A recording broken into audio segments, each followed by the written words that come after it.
Tunggu.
Kamera rolling 3, 2, 1 and action. Bismillahirrahmanirrahim. Assalamualaikum warahmatullahi wabarakatuh. Innal hamdalillah nahmaduhu wa nasta'inuhu wa nastaghfiruh wa na'udzu billahi min syururi anfusina wa sayyiati a'malina. May yahdihillahu fala mudhillalah wa may yudlil fala hadiyalah. Wa asyhadu an la ilaha illallah wahdahu la syarikalah wa asyhadu anna Muhammadan abduhu wa rasuluh. Allahumma salli ala nabiyyina wa sayyidina Muhammad wa ala alihi wa man tabi'ahum bi ihsan ila yaumiddin. Allahumma inna nas'aluka ilman nafi'a wa rizqan thayyiba wa amalan mutaqabbala. Puji syukur kita panjatkan pada Allah. Selawat dan salam semoga tercurah pada Nabi besar kita Muhammad sallallahu alaihi wasallam. Baik pemirsa sekalian yang semoga senantiasa dirahmati oleh Allah Subhanahu wa taala.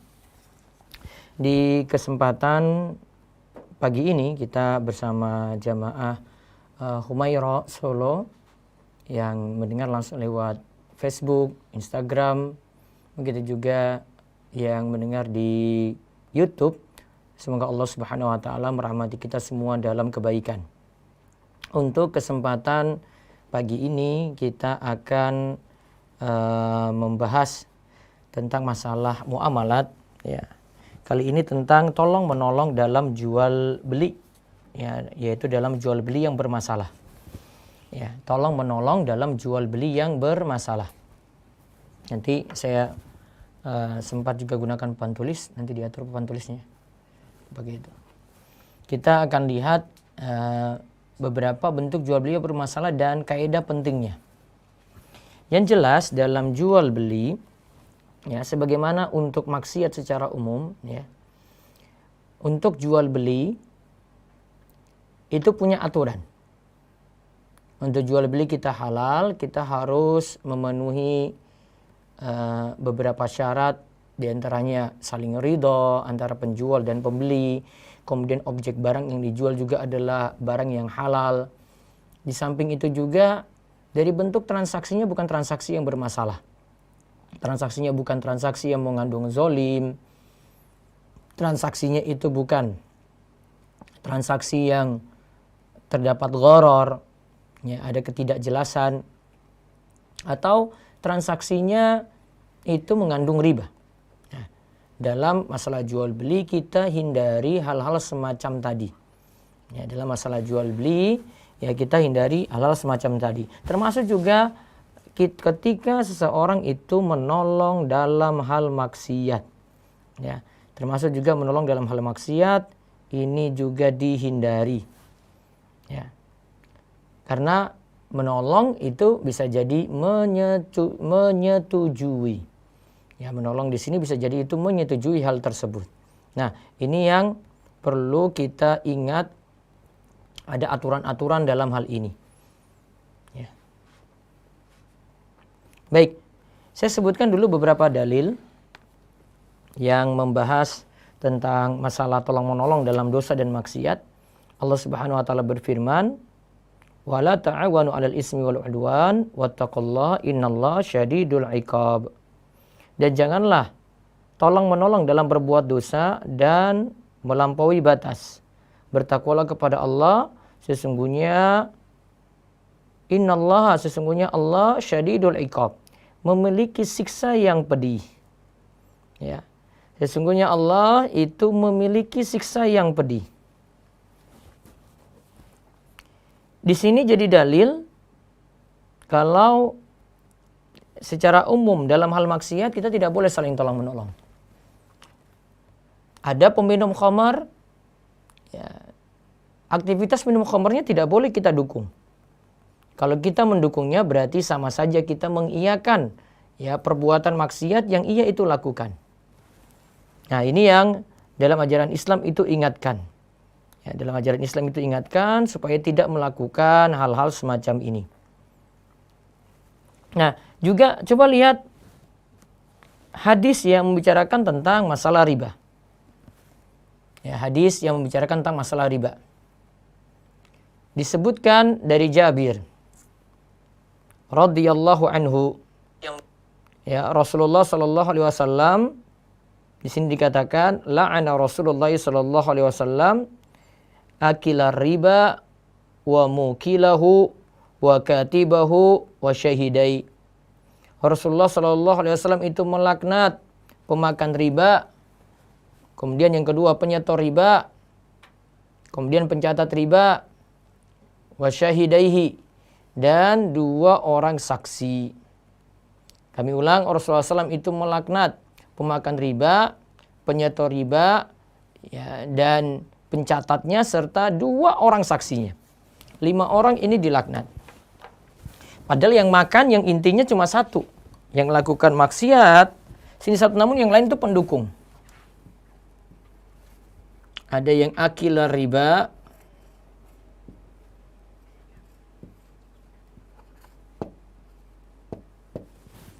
pemakan nih ya. Ini yang jadi pusat masalah di nomor 1 ini. Mukilahu, penyetor riba,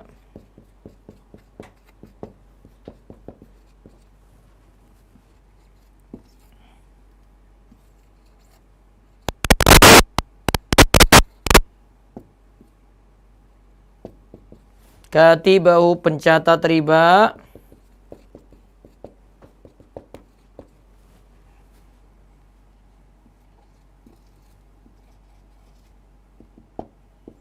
wa syahidaihi,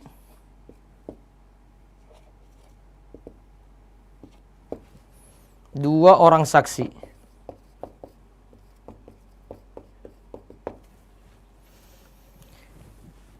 Pusat masalahnya di sini yang pemakan riba nih.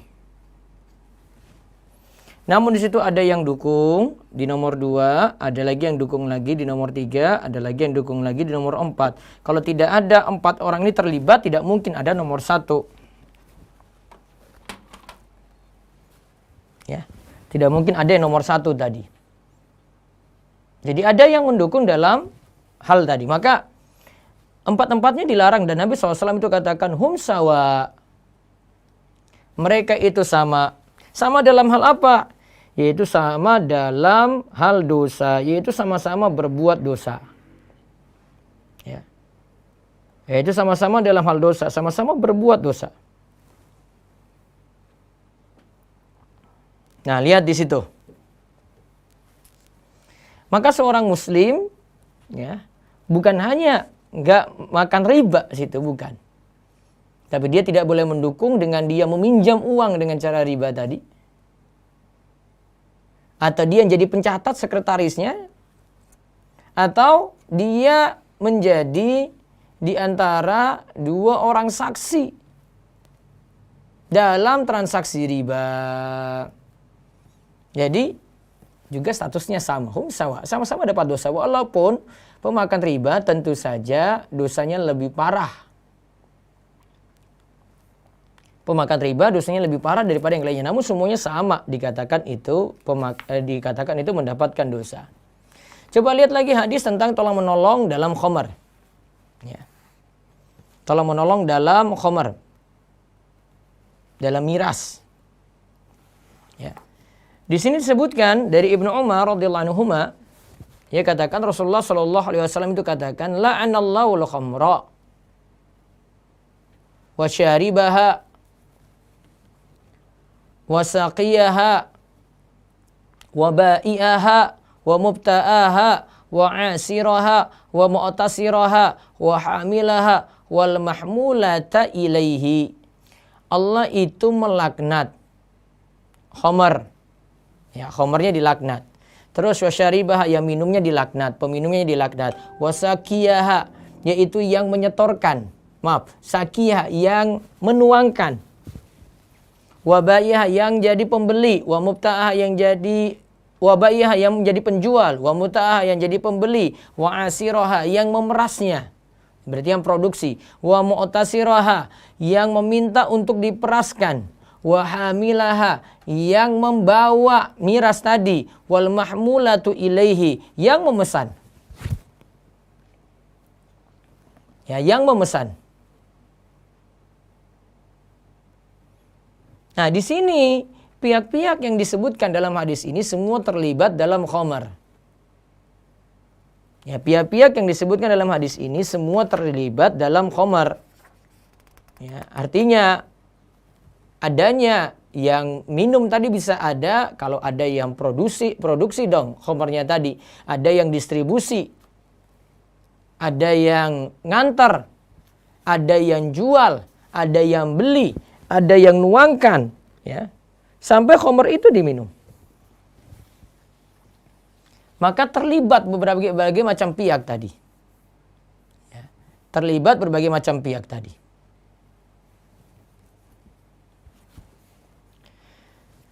Juga Nabi SAW ini katakan, kalau tadi khamar sudah, riba sudah, terus Nabi katakan tentang masalah menyuap. Sogok menyogok. Ya, Nabi SAW itu katakan tentang menyuap atau sogok menyogok. La'ana Nabi sallallahu alaihi wasallam ar-rashi wal murtashi war-ra'ish. Nabi SAW itu melaknat untuk yang menyuap. Pertama, yang memberikan sogokan, yang menyuap berarti. Wal murtashi, yang meminta disogok. Ya, yang meminta disogok.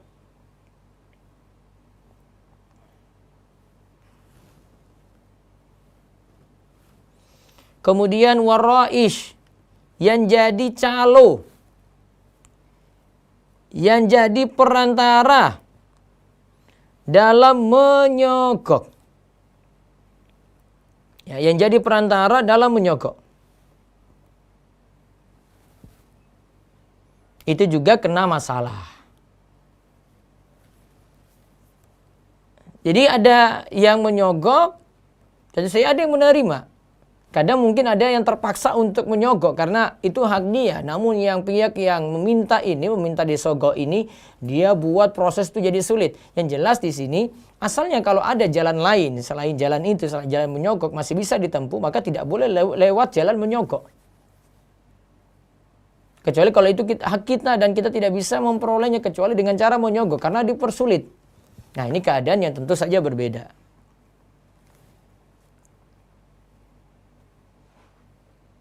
Terus ada lagi hadis yang menyatakan kalau ini tadi untuk hal-hal maksiat, ya ini contoh menolong dalam jihad. Rasulullah Shallallahu Alaihi Wasallam itu katakan, man jahaza ghazian, siapa yang mempersiapkan seseorang untuk berperang fisabilillah di jalan Allah, faqad ghaza, maka yang mempersiapkan tadi dia sudah dikatakan ikut berperang. Wa man khalafa ghaziyan fisabilillah bi khairin faqad ghaza. Ya, dan siapa saja khalafa ghaziyan, yang menanggung biaya hidup keluarga orang yang berjihad di jalan Allah, sungguh dia telah ikut berjihad pula.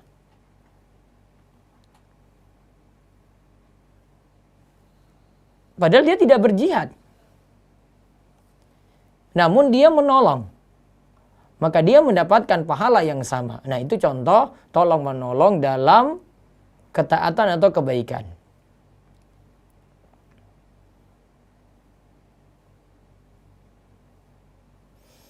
Nah, kalau kita balik lagi ke masalah maksiat, contoh ini tentang masalah khamar ya.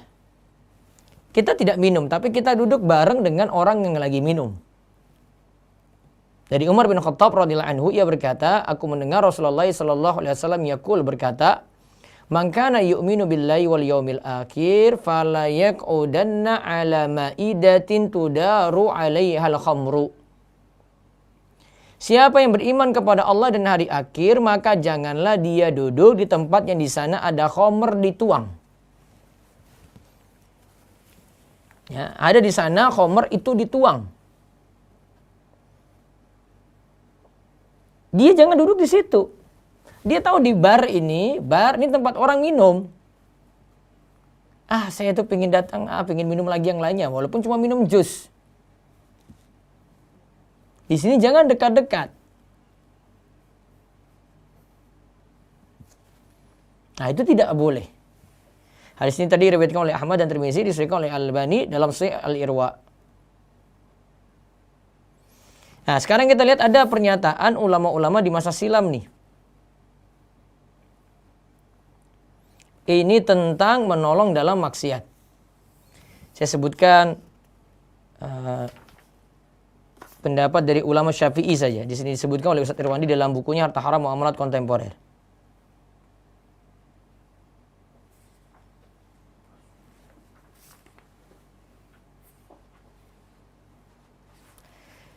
Disebutkan oleh Asy-Syirazi atau Asy-Syirazi, wafat tahun 476 Hijriah. Siapa yang diundang untuk menghadiri pesta pernikahan, di tempat itu terdapat rebana, hendaklah dia mendatangi undangan tersebut. Karena rebana hukumnya dibolehkan pada acara pernikahan. Jadi rebana itu dibolehkan pada acara pernikahan. Namun jika diundang untuk menghadiri di tempat tersebut ada kemungkaran. Ya, di tempat tersebut ada kemungkaran seperti seruling dimainkan. Atau di pesta pernikahan itu ada khamar yang diminum. Maka jika dia mampu menghilangkan kemungkaran tersebut, dia harus menghadirinya untuk amar ma'ruf nahi mungkar berarti. Karena wajib hukumnya menjawab undangan pernikahan dan juga wajib menghilangkan kemungkaran. Itu kalau dia mampu. Tetapi bila dia tidak mampu mencegah kemungkaran tersebut, maka janganlah dia hadir. Karena diriwayatkan bahwa Rasulullah Shallallahu Alaihi Wasallam melarang duduk di majelis yang dituangkan khamar di tempat tersebut. Ya. Rasulullah Shallallahu Alaihi Wasallam melarang duduk di majelis yang dituangkan khamar di tempat itu.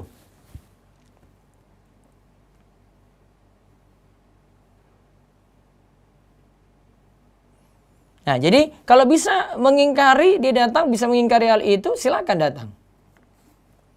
Namun kalau tidak bisa dia ingkari, maka dilarang duduk di majelis yang dituangkan khamar di situ. Karena berarti tolong menolong dalam apa? Maksiat. Kemudian Nafi' meriwayatkan bahwa dia berjalan bersama Abdullah bin Umar. Ini diceritakan lagi masih oleh Asy-Syirazi ya. Dia jalan bersama Abdullah bin Umar radhiyallahu anhuma. Lalu dia mendengar seruling anak gembala, maka dia memasukkan kedua jarinya ke dalam telinganya. Dia dengar seruling tadi, dia masukkan jarinya ke dalam telinganya. Kemudian mengambil jalan yang lain seraya berkata, "Wahai Nafi, apakah suara seruling tadi masih terdengar?" Maka beliau menurunkan jarinya, turunkan lagi dan melanjutkan perjalanan. Kemudian berkata, "Begini aku melihat Rasulullah SAW itu berbuat." Ketika Rasulullah SAW itu mendengar suara seperti seruling ini, beliau tutup. Kalau kita bisa dengan kecilkan volume. Dan jika menghadiri undangan, ini kata Asy-Syirazi lagi ya, di tempat tersebut terdapat patung. Jika patung tersebut seperti pohon.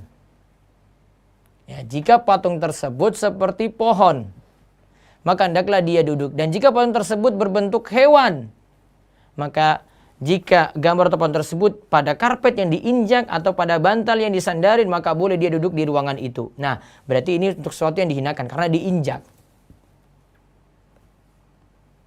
Terus, dan jika gambar itu di dinding atau pada gorden, maka janganlah duduk di majelis tersebut.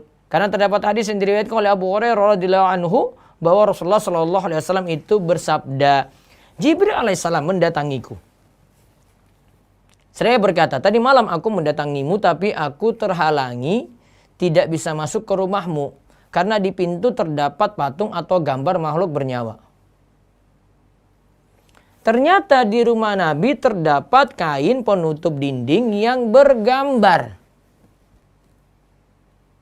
Juga terdapat seekor anjing. Maka Jibril memerintahkan agar kepala patung dipatahkan agar menjadi seperti kayu dan memerintahkan agar memotong kain penutup dinding untuk digunting menjadi 2 bantal yang diinjak dan memerintahkan agar mengusir anjing dari rumah. Jadi gara-gara ada gambar patung, malaikat sulit masuk. Ini gara-gara ada anjing juga demikian. Maka Rasulullah SAW melaksanakan perintah Jibril. Itu contoh tadi beberapa kasus yang disebutkan oleh Syirazi, ya, ulama Syafi'iyah tentang tolong menolong dalam maksiat. Contoh lagi dikatakan oleh Ar-Ramli. Ya. Dikatakan oleh Ar-Ramli, ulama Syafi'i yang wafat tahun 971 Hijriah. Ini berkata tentang syarat objek salam. Dia katakan tidak sah mensyaratkan budak yang menjadi objek akad salam bahwa dia seorang budak yang bisa bernyanyi, mampu memainkan gitar, ya, seekor domba aduan atau ayam aduan. Maksud larangan melakukan jual beli salam dengan objek penyanyi atau pemain gitar tadi karena profesi itu haram. Maka andai dibolehkan akad salam dengan objek yang diharamkan, sungguh akad ini membantu terjadinya hal yang diharamkan.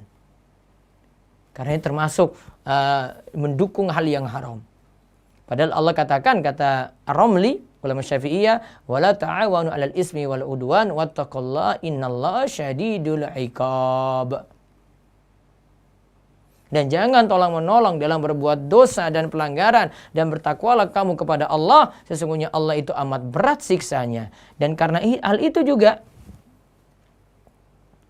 tidak sah akad salam dengan objek domba aduan dan ayam aduan.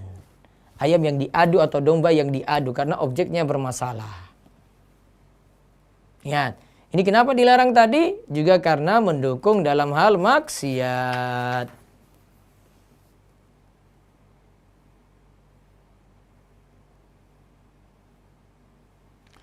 Nah, kalau kita lihat lagi pernyataan yang lainnya, ini dari Syekhul Islam Ibnu Taimiyah.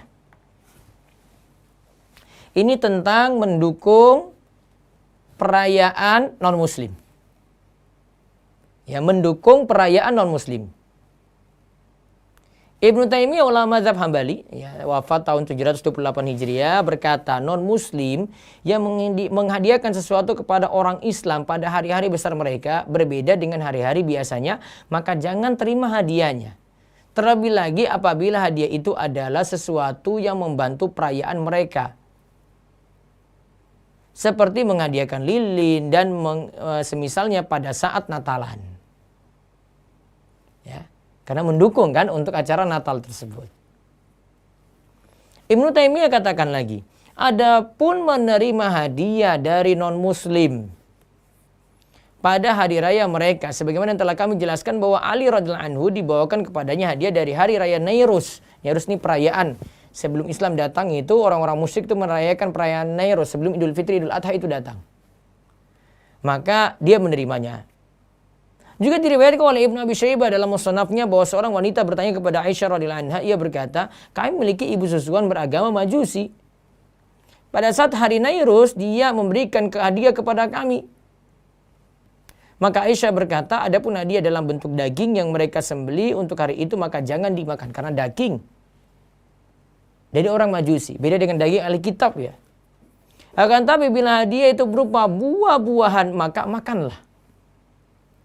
Hal ini menunjukkan bahwa tidak ada pengaruh hari raya dalam larangan menerima hadiah dari mereka. Karena menerima hadiah tidak termasuk dalam tolong-menolong dalam syiar kekafiran mereka. Namun, kalau sebaliknya yang dilakukan, kita beri hadiah untuk perayaan mereka, tidak boleh. Karena mendukung dalam maksiat.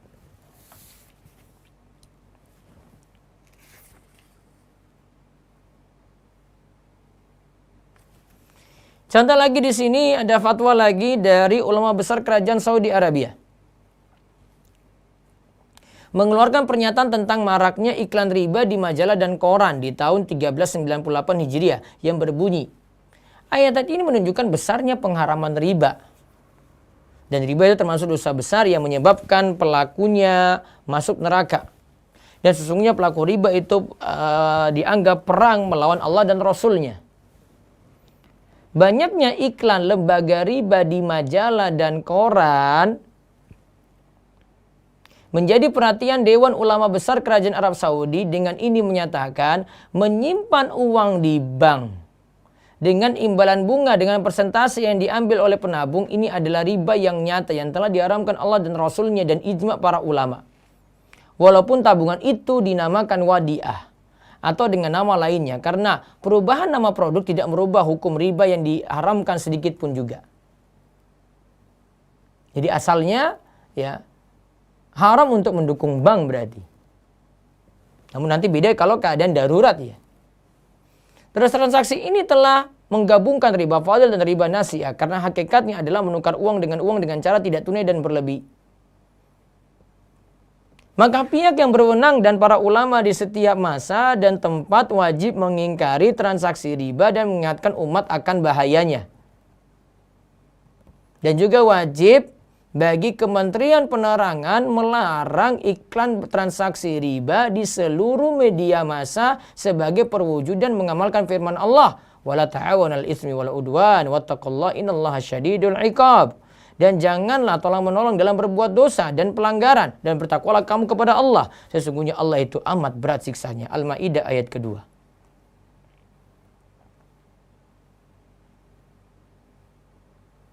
Kemudian AAIFI dalam jurnal Al-Buhus Al-Islamiyah dalam Mikhyar Daman juga menjelaskan tidak boleh menguatkan akad dengan menulis dan saksi untuk tindakan haram seperti kredit ribawi.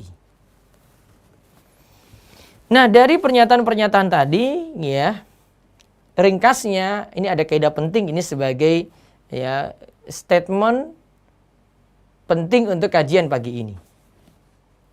Nah, kaidah penting ini berlaku kita bisa terapkan dalam hal tolong-menolong dalam maksiat. Diterapkan nih untuk tahu, oh ini boleh atau tidak. Boleh nggak saya dukung maksiat ini? Boleh atau tidak saya itu lepas diri? Boleh atau tidak saya ikut masuk?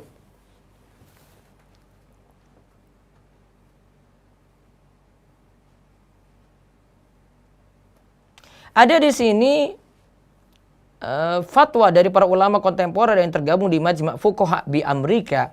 Jadi para ulama yang ada di Amerika sana, mereka itu membuat suatu keputusan. Karena di sana kan sangat rentan sekali masalah ini. Banyak non-muslim.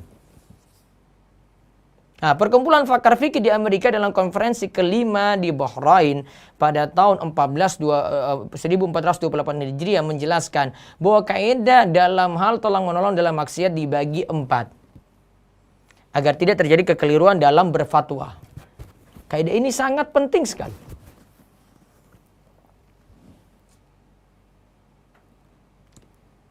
Saya bacakan dulu baru nanti saya berikan ringkasan di papan.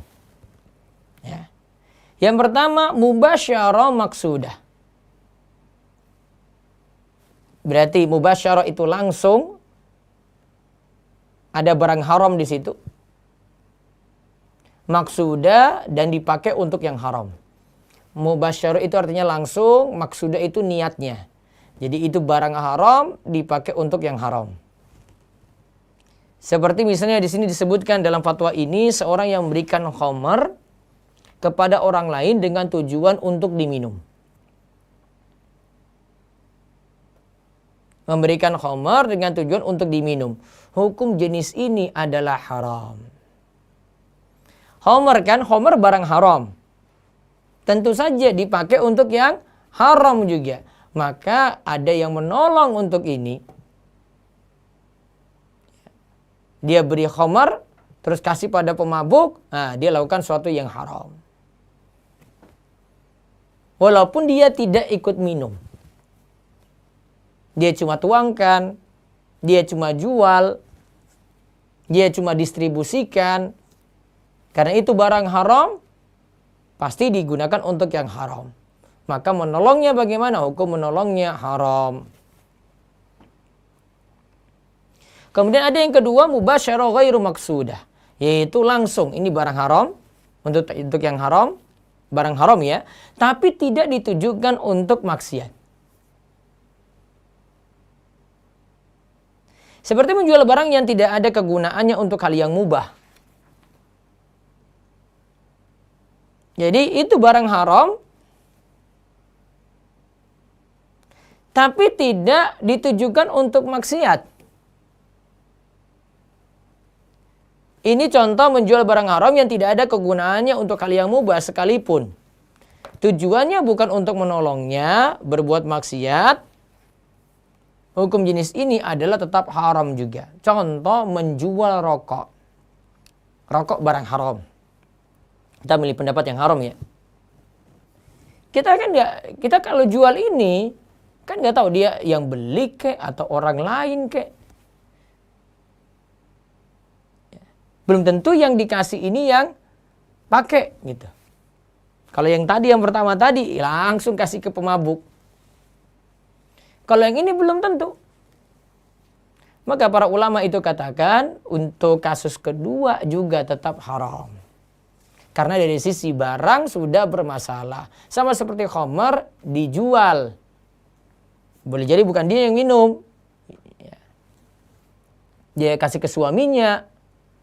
Atau dia kasih ke temannya. Gitu. Teman-temannya yang minum. Haram hukumnya.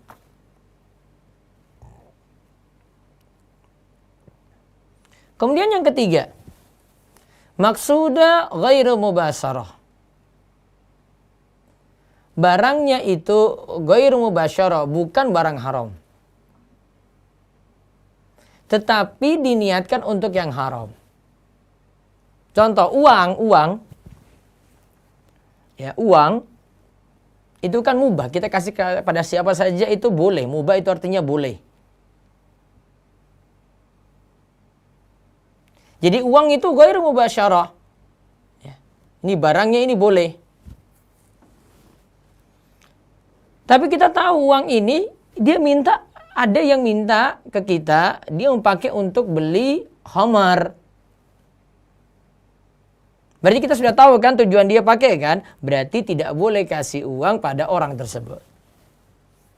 Karena dipakai untuk apa? Untuk yang haram. Uang dipakai untuk beli khamar. Uangnya mubah, tetapi sudah tahu tujuannya untuk yang haram, maka tidak dibolehkan. Lalu yang terakhir, ghairu mubasyarah wala maksudah. Ya, yang ketiga tadi kesimpulannya hukum menolongnya nggak boleh ya. Sekarang, ghairu mubasyarah, ghairu maksudah. Barangnya ini sifatnya tidak langsung maksiat, berarti mubah. Kemudian dipakainya ini tidak diketahui pakai untuk yang haram atau pakai untuk yang mubah. Tidak diketahui dipakai untuk yang haram, untuk yang mubah. Tujuan pemakaiannya kita nggak tahu. Maka asalnya menjual barang tersebut, ya tolong menolong kaitannya dengan barang ini boleh. Seperti menjual anggur. Anggur bisa dimakan, ada anggur juga bisa diperas jadi khamar bisa. Namun ada kita beli kepada orang biasa, kita jual pada orang biasa, maka hukumnya halal. Ini bukan kepada pemasok yang buat miras gitu, bukan. Hukumnya halal. Sama seperti jual gawai, jual HP, kita nggak tahu. HP boleh dijual, barangnya mubah. Tujuannya dipakai untuk apa? Kita nggak tahu, itu pakai haram atau itu dipakai mubah. Bisa antara dua kemungkinan itu. Nah, kesimpulannya kita bagi jadi 4 tadi ya.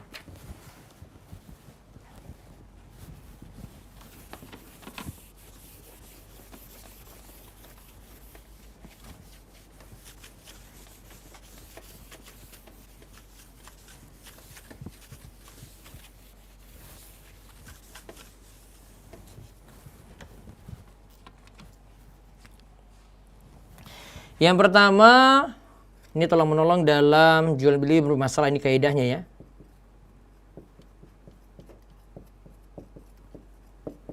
tolong menolong dalam jual beli bermasalah.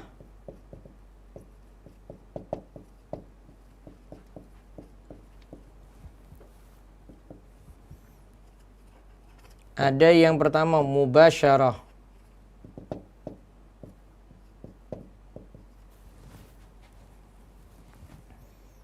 Maksudah.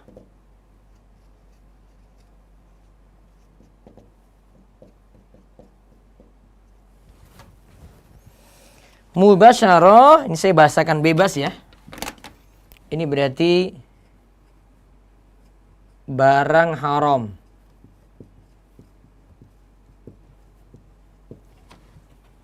Langsung kita tahu ini digunakan maksudah, tujuannya berarti digunakan untuk haram.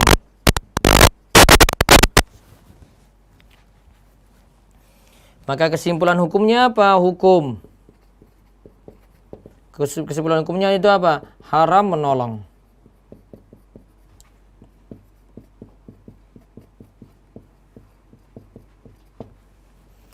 Contoh barang haram apa? Kita kasih khamar, kasih ke pemabuk langsung, yang lagi mabuk. Barangnya haram digunakan untuk yang haram. Contoh khamar untuk pemabuk ya.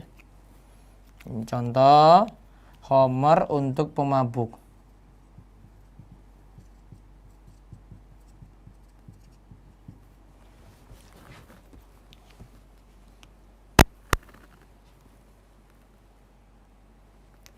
Suara kresek-kresek apa ya? Tes. Suara kresek. Gesek-gesek. Yang kedua,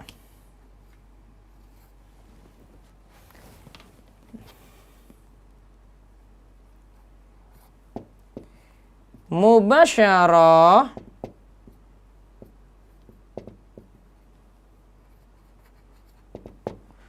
ghairu maksudah.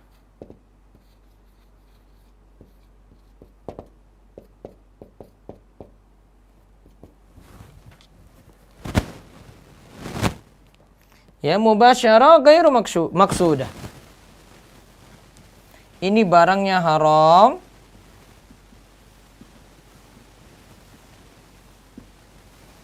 Tetapi ya,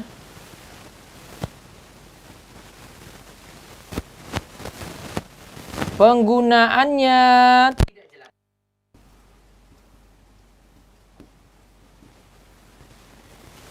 Misalnya ada yang beli rokok.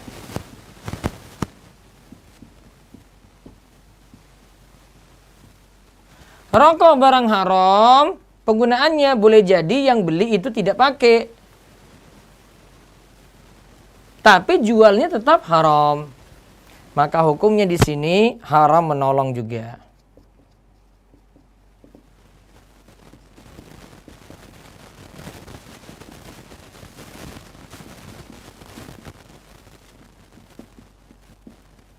Ya. Terus yang ketiga.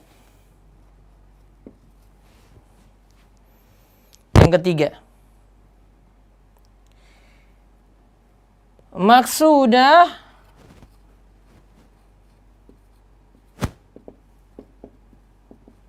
maksudatun ghairu mubasyaratin.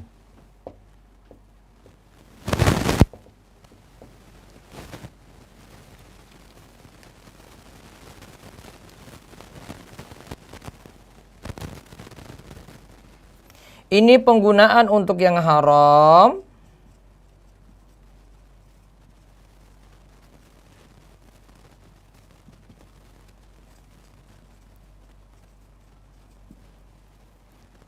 Ya. Penggunaan untuk yang haram ghairu mubasyarah. Ini barangnya bukan langsung untuk yang haram, berarti barangnya itu mubah. Tapi kita sudah tahu tujuannya untuk yang haram. Misalnya apa tadi? Uang. Uang kan boleh kasih ke orang, ya kan? Tapi uang ini uang untuk beli miras. Uang untuk beli miras. Maka hukumnya bagaimana? Hukumnya itu tetap haram. Haram menolong.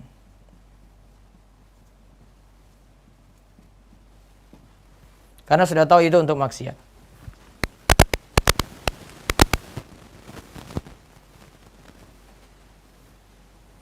Terus satu lagi. Yang keempat ya.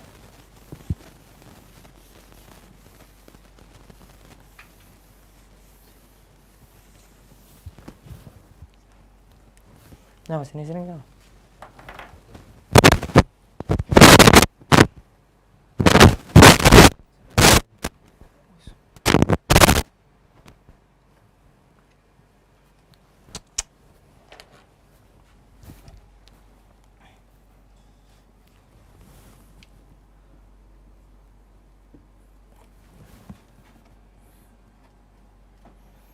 Yang keempat, ghairu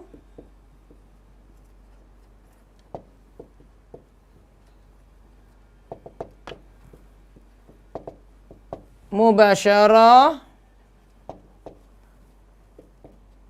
ghairu maksudah.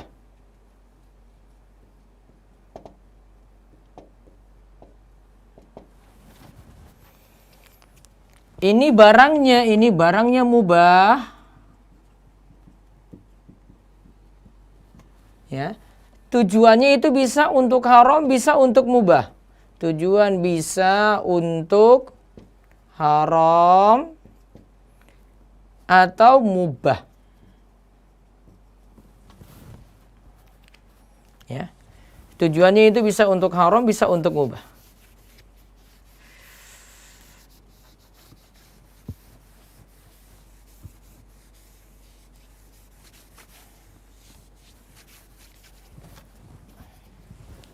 Contohnya apa? Ada laptop. Laptop ini kalau dijual ada yang bisa pakai untuk yang haram, bisa pakai untuk yang mubah. Untuk browsing-browsing, yang manfaat, untuk kuliah. Haram dia nonton porno misalnya. Maka kalau di sini kita kan nggak tahu niatan ini. Niatan dia pakai ya ini ya. Niatan dia pakai ini untuk haram, untuk mubah kita nggak tahu. Maka kalau untuk menjualnya hukum sini boleh menolong. Ya, boleh menolong. Ya. Di situ ingat kaidah ini. Berarti yang tiga tidak dibolehkan karena tahu apa? Barangnya haram. Yang pertama itu barang haram kan? Tapi dipakai untuk yang haram. Yang kedua barangnya haram. Tidak tahu dipakai untuk siapa gitu. Tapi tetap barangnya haram. Ini nggak boleh. Yang ketiga tadi tujuannya dipakai untuk yang haram. Barangnya mubah. Ya, maka tidak boleh. Dan, namun yang keempat, ya kita tidak tahu. Ini barangnya ini mubah. Tidak tahu dipakai untuk yang halal atau untuk yang haram. Maka asalnya boleh untuk menjualnya. Seperti itu, mudah-mudahan manfaat. Silakan jika ada yang bertanya. Kami tunggu dari Bu Joyce ya ini.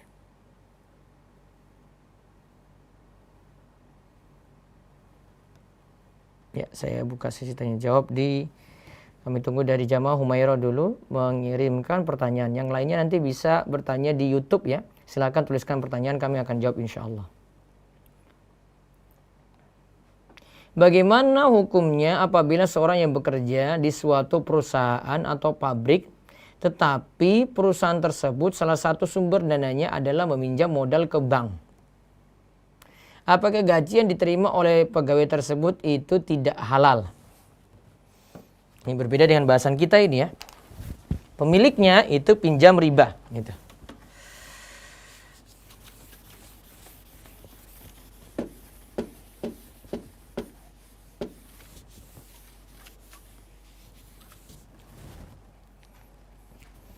pemilik perusahaan tadi itu pinjam riba.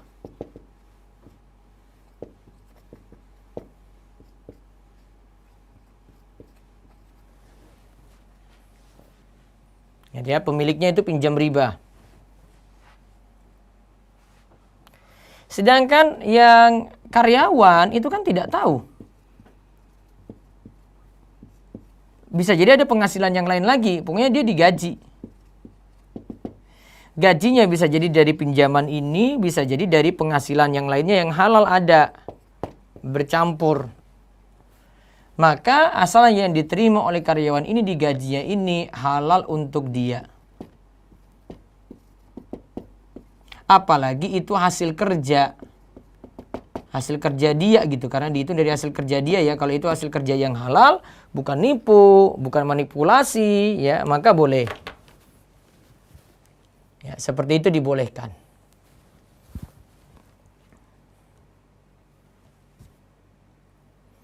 Ustadz, bagaimana hukum jual beli online? Jual beli online itu asalnya sama seperti kita berjual beli di dunia nyata gitu. Seperti kita jual beli di toko. Tetapi ada barang yang ada di tempat lain yang nanti kita transaksi. Ya, penjual pingin pemasarannya lebih luas, dia ada di Solo, ya pembelinya ada di Jogja. Dia pasarkan itu lewat online. Namun perlu diperhatikan ada barang yang mesti transaksinya, ya, yang transaksinya untuk barang ini, transaksinya mesti tunai.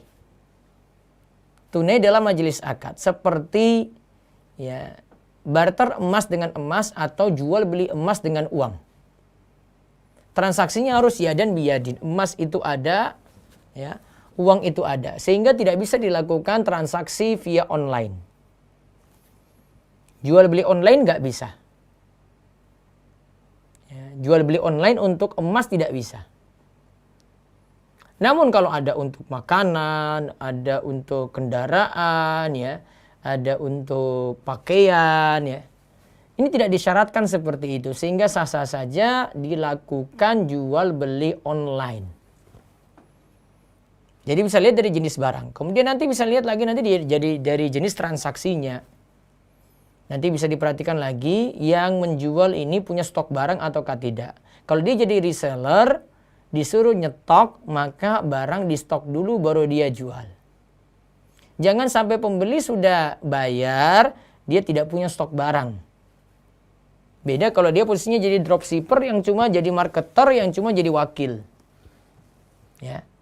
Kalau dia itu posisinya jadi orang yang sifatnya itu harus nyetok, reseller, berarti harus barang itu ada stoknya dulu baru boleh dijual.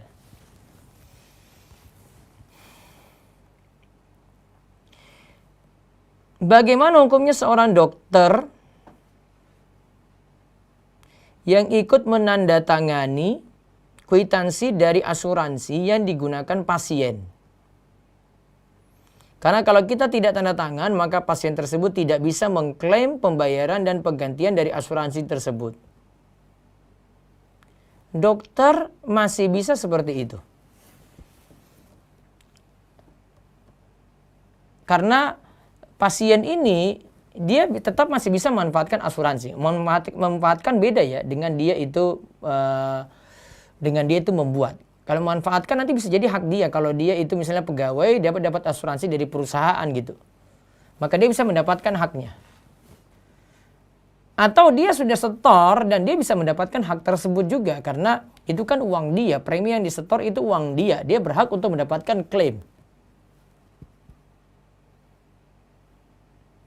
Jadi kalau dokter tanda tangan, nah ada dalam suatu hal yang mubah yang pasien ini bisa dapat, maka tanda tangan saja.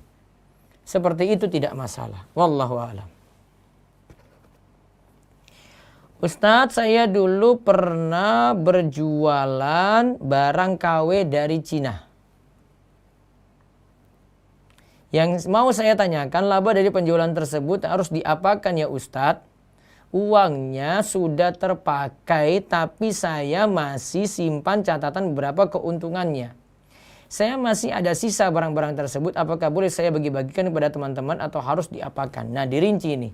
Barang KW yang dimaksudkan apa? Kalau situ melanggar hak cipta, melanggar brand, melanggar merek, nah jual beli ini masalah. Si penjual kalau dia jual barang KW ini melanggar hak orang lain, maka dia pertama rugikan perusahaan yang punya barang tadi, kemudian yang kedua dia rugikan penjual-penjual yang juga menjual barang ori ini. Yang ketiga, dia bisa menipu konsumen. Walaupun mungkin ada konsumen yang tidak tertipu karena mau pingin barang KW. Maka kalau memang keadaannya seperti itu dengan yang saya sebut ini, maka laba dari penjualannya nanti masalah, uangnya sudah terpakai. Kalau sudah terpakai ya sudah. Baru tahu saat ini ya, tapi ya masih tersimpan, kalau dia tidak manfaatin lebih baik. Ya, tidak manfaatin lebih baik. Ini karena dari sisi penjual ya, beda dengan pembeli ya. Kalau pembeli dia sudah beli barang, mungkin dia tertipu ya, dia punya hak untuk pakai gitu. Terus saya masih ada sisa barang-barang tersebut, apakah boleh saya bagi-bagikan kepada teman-teman atau harus saya apakan? Ada sisa barang tadi ya, bolehkah saya bagikan kepada teman-teman? Bagi saya cuma-cuma begitu, tidak perlu dijual lagi. Wallahu a'lam bishawab. Baik, selanjutnya ada di YouTube, saya bacakan dulu. Kalau ada dari Humairo bisa kirimkan lagi, silakan.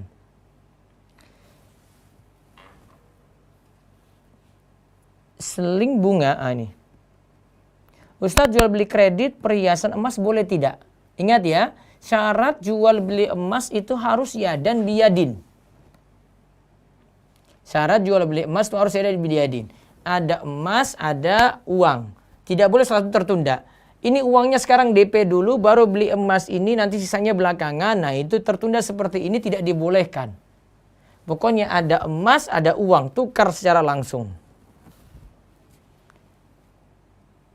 Ini ada yang jual bunga dan pupuk, bukan barang haram kan? Iya, bukan. Misal dari Taiwan dan London suplai bunga anggrek. Kita masih boleh ya Ustadz? Masih boleh. Kalau pupuknya di situ nanti bisa dicek juga, kalau pupuknya cuma pupuk kandang dari ternak gitu tidak masalah. Bagaimana saya ingin para jamaah melunasi dan menutup kredit card mungkin ya. Apakah saya usahakan melunasi tanpa bunganya dengan menego bayar Ustadz? Pokok saja. Iya, cukup suruh bayar pokok saja. Kalau ini kredit ya. Pupuknya bukan dari kotoran binatang, tapi dari hasil pengeringan daun pohonan yang sudah tak pakai. Iya boleh, itu pupuk yang halal boleh. Itu pupuk yang boleh dimanfaatkan, masih suci. Apa hukumnya joki tugas skripsi orang lain sepenuhnya? Bagaimana kehalalan ongkos jasa pengerjaannya? Bagaimana jika hanya membantu sebagiannya saja tanpa diberi ongkos? Setahu kami skripsi, tesis, disertasi itu dikerjakan sendiri. Karena ini pertanggungjawaban karya ilmiah. Karena karya ilmiah nanti ini kan dicatat. Dicatat, ini bisa jadi masuk jurnal, bisa jadi dipublikasikan oleh pihak kampus. Coba diklaim di situ namanya Muhammad Abdu Tuasikal, tetapi bukan Muhammad Abdu yang buat. Bukankah itu menipu? Ya, bukankah itu menipu? Harus bertakwa pada Allah dalam masalah ini. Saya sarankan tidak joki untuk hal ini. Dan ini pekerjaan yang bermasalah.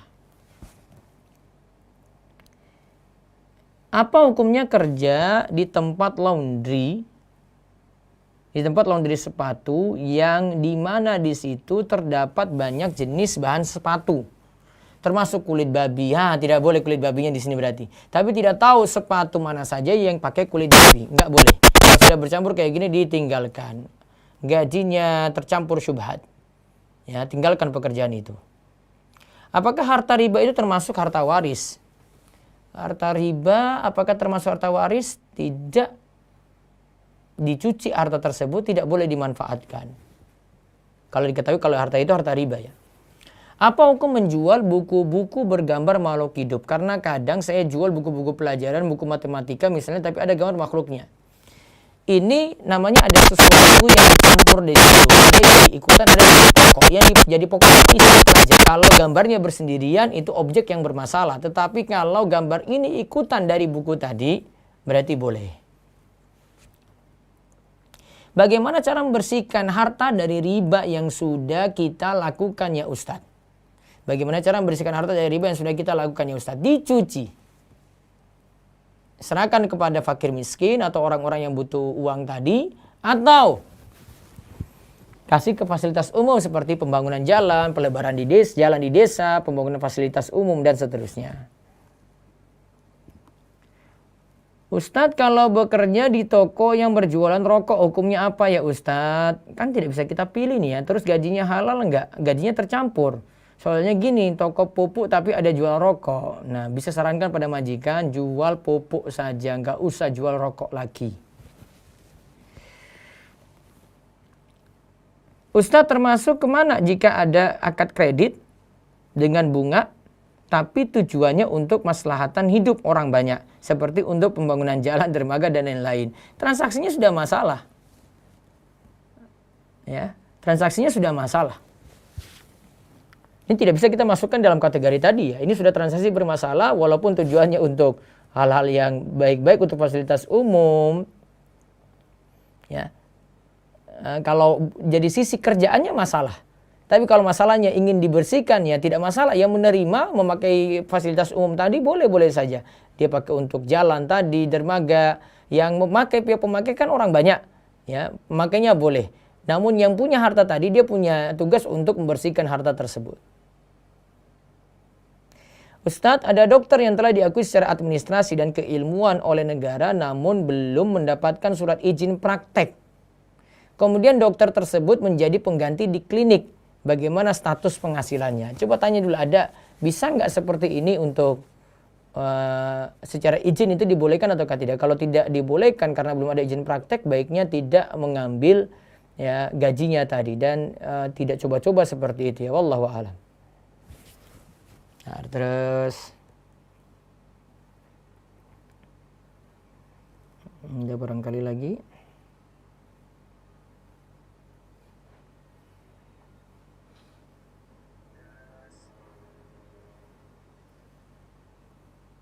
Belum. Masih ada lagi, silahkan. Ntar di Facebook coba.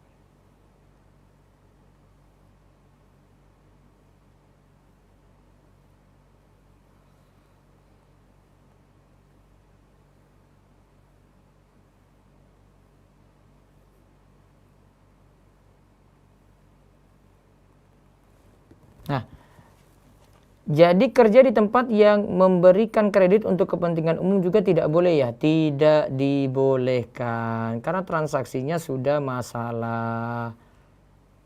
Ya, transaksinya itu sudah masalah. Wallahu a'lam bishawab. Baik. Kalau tidak ada lagi, kami rasa cukup. Insyaallah kita lanjut lagi. Ini ada nih. Bagaimana jika menjualkan parfum tetapi yang beli wanita? Apakah hal ini boleh Ustadz? Nah, kalau itu wanita yang baik-baik yang beli berarti dia pakai di rumah. Ya maka tidak masalah. Namun kalau itu wanita yang biasa pakai untuk tabarus di luar rumah tidak dipenuhi. Wallahu a'lam.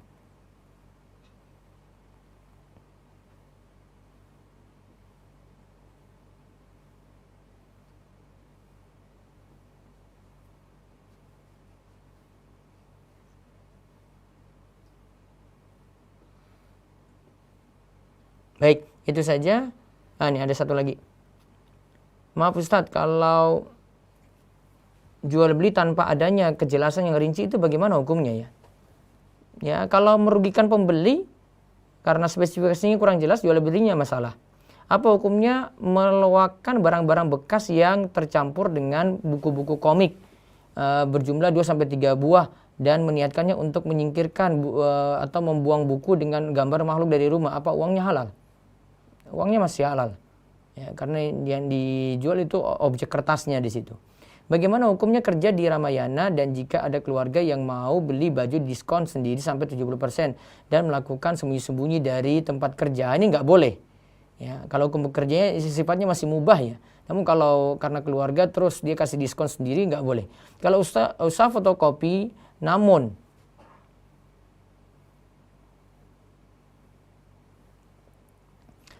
terkadang ada yang mengkopi dari koperasi untuk kredit berbunga, sedangkan kita tidak bisa milih-milih gimana hasil jualan kita ya Ustadz. Fotokopi namun terkadang ada yang mengkopi dari koperasi. Nah, kalau nggak bisa milih sudah terlanjur ya sudah. Jadi memberikan diskonnya bukan dari tempat kerja tapi inisiatif sendiri karena keluarga yang beli, nggak boleh. Wallahu a'lam bishawab. Baik, tidak ada lagi, kami rasa cukup. Oh, ini ada lagi. Benarkah dagang online seperti Shopee dan Lazada ada ribanya? Kalau pembayarannya itu dengan, ini masalah sistem pembayarannya. Kalau ada deposit di situ, kemudian ada diskon karena deposit tadi, maka statusnya berarti memberikan di situ itu utang piutang, yang di situ ada keuntungan. Ya, maka dari situ yang masalah. Sistem pembayaran saja yang masalah di situ. Wallahu a'lam bishawab, kita cukupkan untuk kesempatan pagi ini untuk kajiannya. Mudah-mudahan manfaat dan juga begitu jamaah Humairah yang mendengar langsung pada pagi ini mudah-mudahan bawa berkah dan juga jamaah yang lainnya. Semoga Allah memberikan kita taufik dan hidayah untuk terus nambah ilmu dan amal dan kita dijauhkan dari yang haram dan terus dikaruniakan yang halal. Tutup dengan doa kafaratul majlis. Subhanakallahumma bihamdika asyhadu alla ilaha illa anta astaghfiruka wa atubu ilaik. Assalamualaikum warahmatullahi wabarakatuh.